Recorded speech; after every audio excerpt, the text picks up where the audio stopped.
Welcome to It's Personal, Finance Canada. I'm Christine Conway. And I'm Cameron Conway. And this podcast is a very personal look at personal finance in Canada. Welcome to It's Personal Finance Canada. I'm Christine Conway, here with Cameron Conway. And if you're in BC, Alberta, Saskatchewan, Manitoba, Ontario, or the Yukon, feel free to find us at braunfinancial.com. Now, this past week, I picked up a book on behavioral economics. And you know what? I'm surprised I haven't done this more often. This one in particular was written by Dan Ariely, Predictably Irrational. And this had a huge amount of appeal for me because not only is Dan a professor, and at the time of the writing, which was 2008 when this was released, he was a professor over at MIT. And he basically used the book as like a giant test with a bunch of his students, willing, of course, that sign proper releases and all of the things that you need to do to prove and disprove some of his behavioral economic theories. Yeah, another week has come and gone, and it's another week of reading books for free through the library app to kind of figure out another way to explain to you personal finance and go more into like the mentality, the psychology, and the reasons why behind what we do with our money. Is there any other way? I mean, behavioral economics will talk to you all about the power of free and all about the power, what happens to your mind when you can actually receive value from something like me reading a library book with no perception whatsoever of loss because it didn't cost me any money. So if I didn't like the book, I guess I wasted my time. But hey, in this case, I learned a lot. Highly recommend the book if you have a chance to pick it up. Like I said, it's on the library app for free, at least in British Columbia. Well, what I was going to say was if you didn't like the book, you just complained about it today instead. Fair enough. Oh my goodness, eh? But let's talk through the title because this was brilliantly done in my opinion. Economics is all about understanding how we as humans, in theory, make rational decisions about our money, about pricing points, about economic choices. And behavioral economics is that implication that, well, wait a second, maybe we don't. And not only don't we, but we don't make rational choices consistently enough that now it's a whole field of study. And now it's the ability to draw the line and say, hey, you know what? These irrational choices are so consistent that you can predict the outcome. So hence the title, Predictably Irrational. And I thought that was a brilliant play on words. Yeah, if you're a betting person, always bet against people being rational and well thought out when it comes to money. Well, the quicker you learn that, the more sense the stock market makes. And the more sense that the basic premise that as humans, we tend to avoid pain at all costs, and pain associated with our money, pain associated with our time, with any element of loss is an incredibly powerful motivator. And it influences how we make our decisions, even when the outcome is not, quote unquote, as we would say, rational. Would you say then that money is just a pain reduction tool if you really boil it down? I would say that money is a tool in all contexts, right?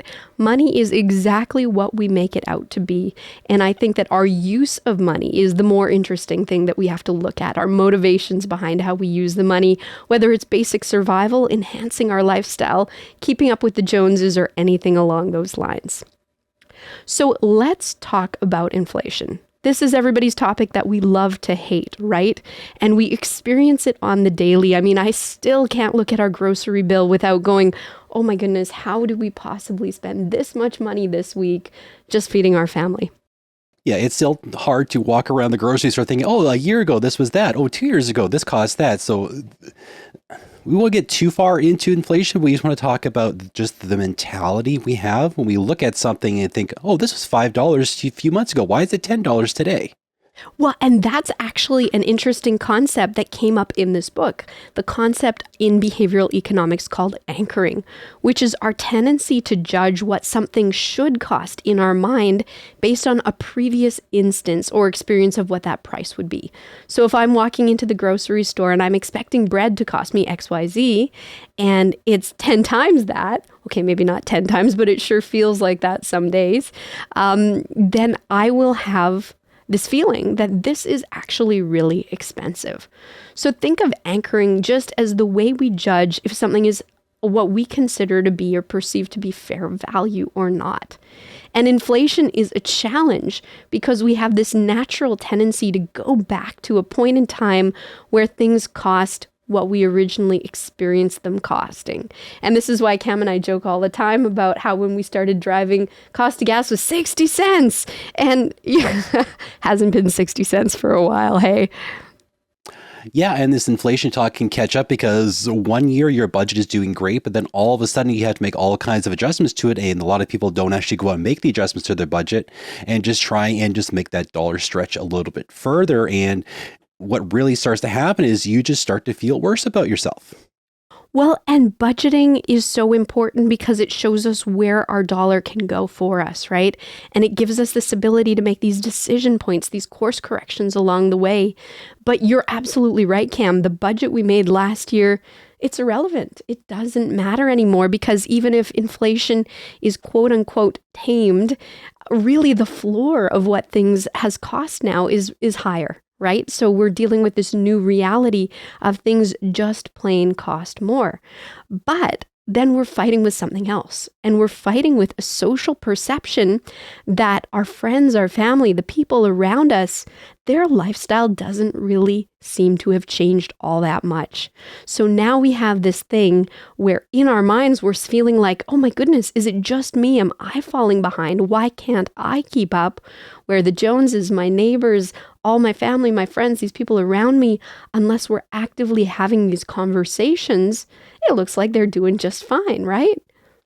Yeah, that's a big thing when we kind of look at like economics and psychology of money. It's that measuring stick we use because it tends to generally be someone else. Someone else has this thing, someone else has this kind of disposable income, or so we can think. We don't actually look at the credit card statements, but we tend to judge ourselves against other people. And this is where a lot of people can get tripped up. Well, and it's the accessibility of easy credit that stands in our way too, right? Like if you have a credit card already, you don't have to ask anyone's permission to use it. And you don't have to stick within any particular spending limit as long as you have the limit available within that card, right? So people in our society have started to view their credit cards as extensions of their paychecks. So if I make $3,000 in a month and I have, let's say, $1,000 cap remaining on my credit card, I'm looking at my spend as, oh, I can spend up to $4,000 and not really think about it. And I don't think that people even necessarily take that extra step of saying, I have this money available. I think that it's more that we just don't adjust a lifestyle on the back end and we use that credit to fill the gap. I think part of it is, well, the book goes into this, that people don't want to change their lifestyle because it feels like there is like perceived loss. There is a worsening of their life, their perceived life, their way they feel on a day-to-day basis, their ego and whatever you want to call it. People are unwilling to pull back because they just don't want to feel that sense of loss or that sense of downgrade.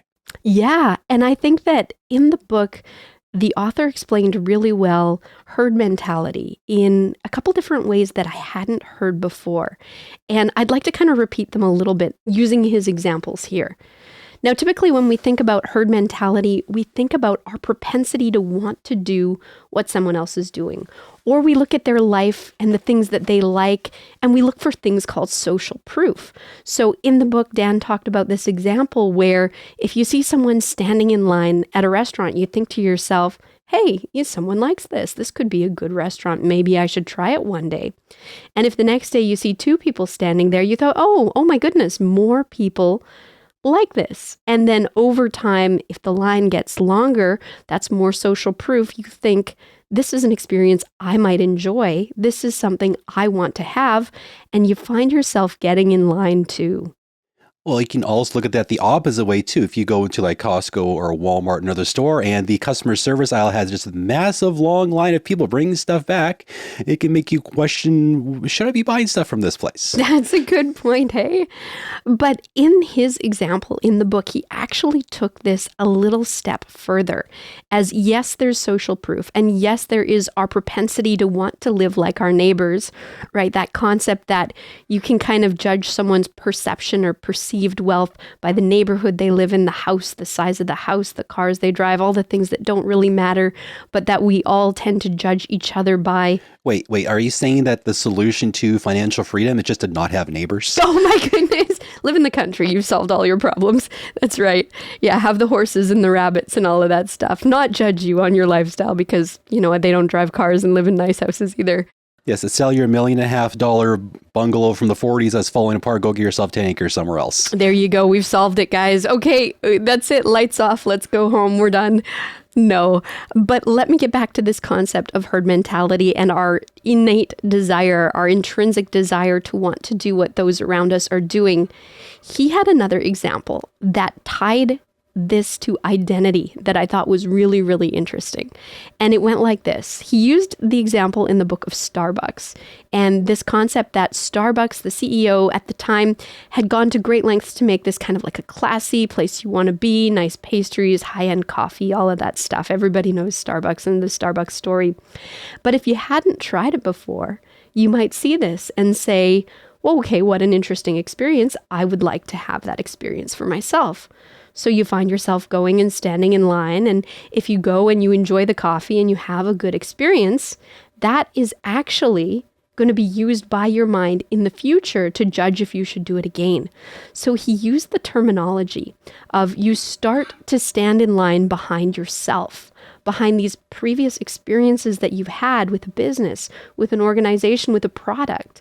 So that experience then becomes something that you want to repeat.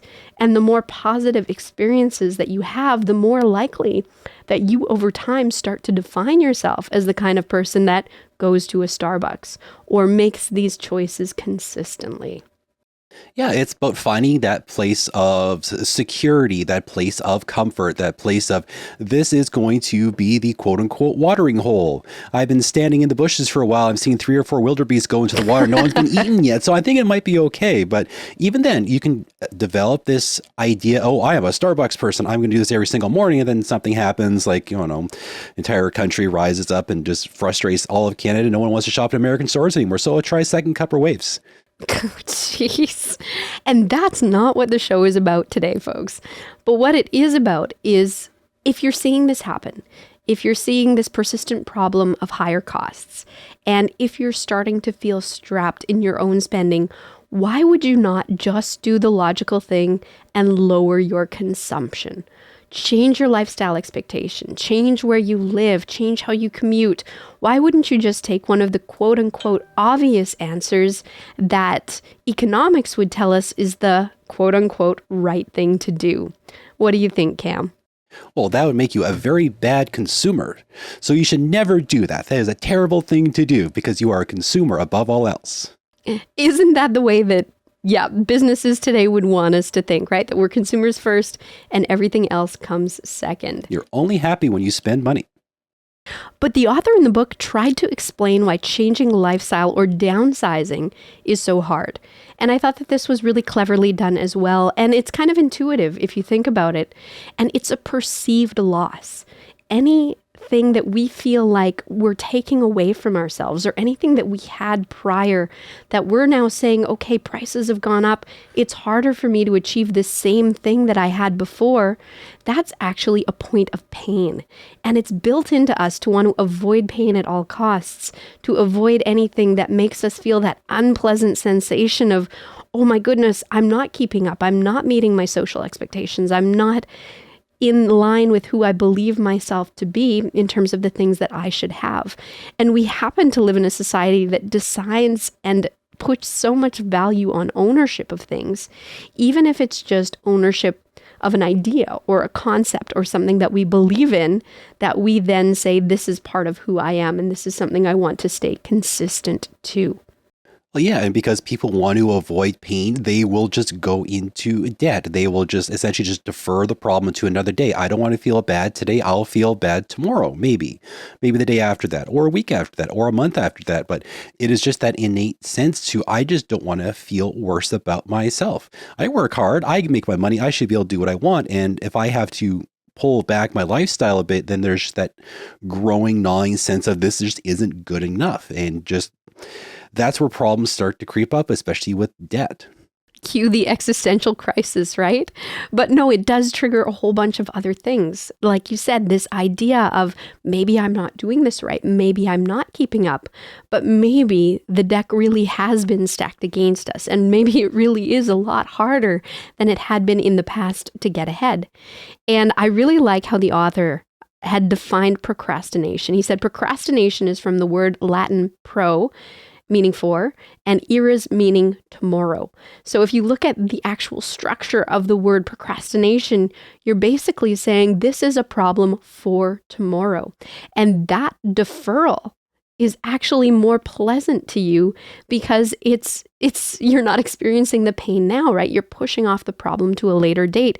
And that explains why people will choose spending money now to have enjoyment now versus the pain of not being able to use that money. You've deferred it to some other time, or you're putting it in a savings vehicle where you can't access it. And this whole paradox of we're always trying to enhance our lifestyle, but yet we understand rationally that we do need money to survive tomorrow when we stop working, even if that tomorrow is a number of years down the road.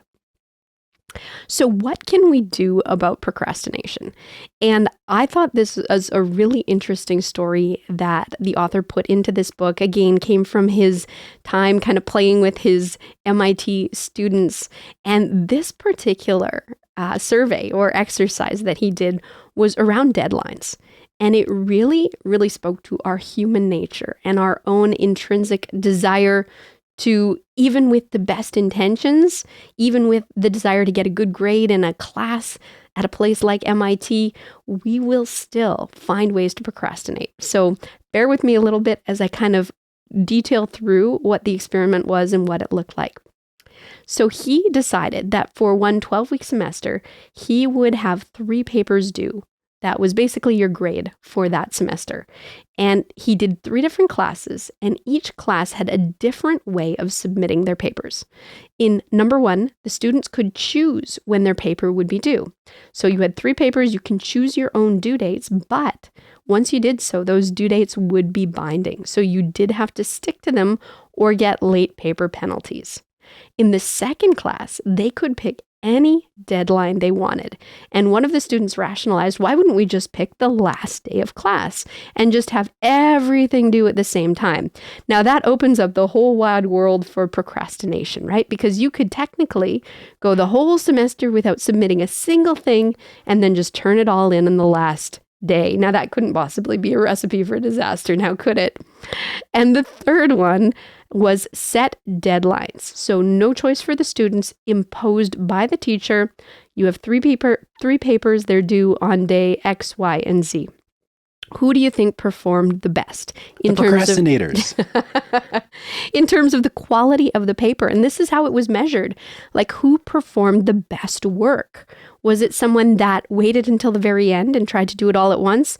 Was it someone that set their own deadlines and said, you know what, I'm taking control of my destiny here. I'm going to tell you when I'm going to do the work and I'm going to plan my own schedule. You think that would have done well, right? It didn't. It didn't do as well as someone else imposing a deadline and structure for them. No, it takes a lot of focus and dedication and stubbornness used in a right way to actually make this work. Well, I made that work with my bachelor's degree. That's pretty much how I did. I just kind of set my own schedule. And even with my master's degree, I did my 6-month thesis in 6 weeks. But a lot of people aren't that kind of dogged, determined, stubborn, and the temptation is there to just put it off. Oh, there's just always something else that comes up. Just put it off. I should pay these bills today. Just put it off. I should make a better decision. I should just put it off. I should get this paper done. I'll do it tomorrow. Wait, you mean class is over tomorrow? Well, yeah, but I think this speaks to, like I said, even with the best intentions, our human nature, our built-in desire to do it tomorrow, to defer it to another day.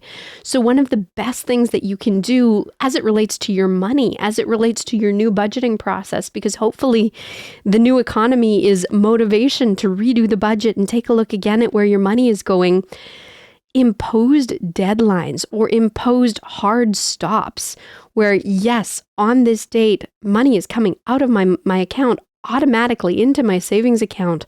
Or yes, I've got this pre-authorized thing. Yes, I've got an accountability partner. I've got my husband, my wife, a friend, someone that I'm going to talk to, and we are going to do this together so that it's not a negotiation with self anymore.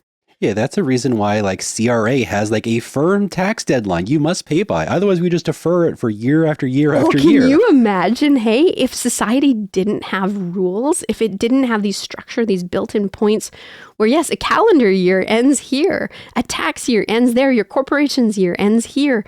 It is needed to have these limitations put, because otherwise it's that human nature that we're fighting against.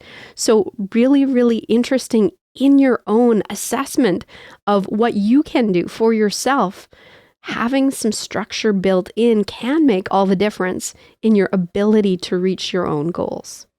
Well, another way you can look at it is just that structure is just another one of those good habits that we just don't want to talk about very often. But there's a host of other things we can do to kind of take that ownership of our own lives so we don't kind of end up in the predictably irrational bucket like some other people. Well, and ownership is such an interesting concept, because if you kind of look through our lives, and the author made this comment as well, we tend to define ourselves by the things that we accumulate. We tend to define ourselves by the things that we own. And that's why, again, there can be pain points created when we have to give up or change a decision. So what is it about this concept where when something becomes ours, we put a higher value on it? And what is it about this concept that kind of makes us choose a little bit more wisely then, right? Because if we decide that something is not for us, well, then we kind of have closed that door and we've walked away from it. But there was actually another study done in the book where this one was a game that they had the participants play, where it was a number of doors on a computer screen, and you clicked on a door to make it bigger and to keep it. And if you didn't click on it, it would start to fade away. And the whole point of the exercise was, if you didn't give something attention, you could lose that option over time. And even when they did two versions of this, one that had a monetary value assigned to keeping as many doors as possible, so keeping your quote unquote options open, but there was also another version of it where there was no monetary value assigned. So in this instance, there would be really no downside to letting something, an option, disappear. But the Are you saying then that they were just playing Deal or No Deal at the expense of the university? It could be. They created a whole other simulation to play Deal or No Deal. No. But the point of the exercise... What's in the box? The point of the exercise is that people would fight to keep their options available, even when it economically was not in their best interest to do so. And I mean, look at like modern day dating, right? I mean, this is what is plaguing our society right now. There is so much choice available that people are literally starving themselves because they don't want to settle in and make a bad decision. And it's this concept that if something is very, very similar to something else, you actually have a harder time choosing it, because again, you don't want to quote unquote be wrong, even if the worst decision you can make is not making a decision at all because of lost opportunity cost. Yeah, and this can compound to like where you go to school, what kind of job you get, what kind of car you buy, what kind of interchangeable item are you going to buy this week. It is just that plethora of choice, and just at every single point, you do not want the nexus of probabilities to be diminished in your life. You just always want to have all those choices at the same time without having to actually commit to one of them and buying one. So you just keep talking about buying it endlessly. You don't actually go out and buy it until you buy it, and then you've committed to it, and then it's harder to change your mind. Once you've made that decision, it's harder to reverse that decision. So that is like the sunk cost fallacy, right? Like this concept that the more you put into something, the harder it is to remove yourself from that situation, because now your buy-in has become personal. It's become something that is tied intrinsically to you. Or just assume that the one you chose is the superior one, despite evidence contraries, because you chose this one. This has to be the absolute best. I've seen enough people almost have fistfights over Chevy and Ford and the like. Well, and like you said, and like it was said in this book as well, we place higher value on things that we choose to own versus what someone else might assign value to, right? Like if you buy a house, suddenly you think it's worth XYZ more, even though fair market value might say something otherwise, because it was a major purchase and you're emotionally tied to your ownership decision to have that thing in your life. The house is more valuable because I'm in it.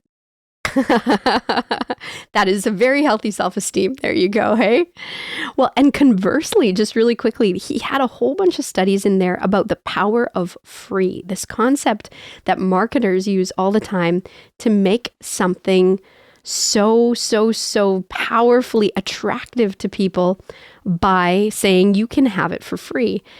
And like I said at the beginning of the show, part of this is because with our natural human propensity to avoid risk, avoid loss, anything that's free comes with a zero risk proposition. You can't lose anything if you haven't invested anything into it.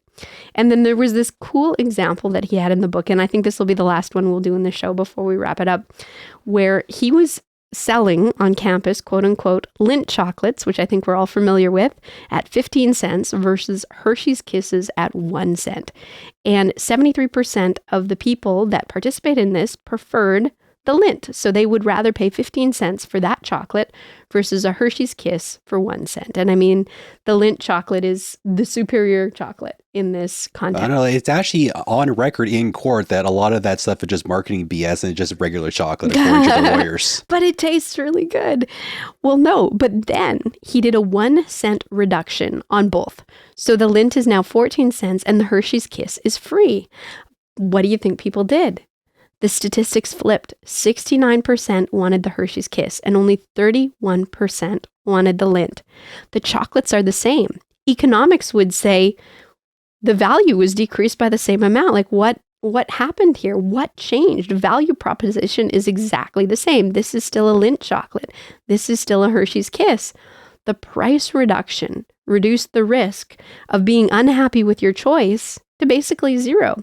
So people were pulled in by this, and they were pulled in by, I can just take it and it's mine and I don't have to give anything for it.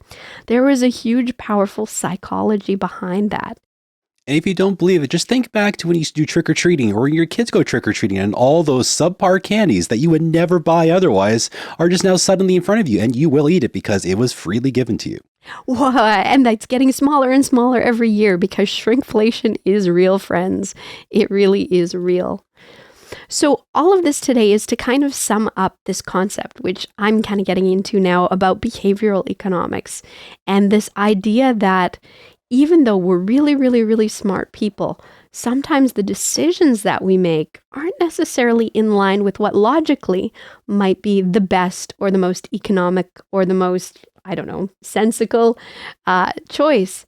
But if we are predictable in our thought process, if we are, as a society, as humans, predictable in our ability to make consistent choices, whether they benefit or not, understanding that predictability can actually help us see our own motivations and hopefully, I don't know if it actually works this way or not, make better choices. And if you're looking for someone to help you with the accountability that's needed for structure, for creating that structure in your life where you're more likely to stick with a plan, stick with a deadline, and you're looking at your money and you're like, I need some help.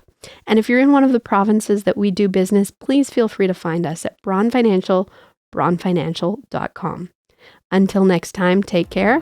And all the best at being irresponsible.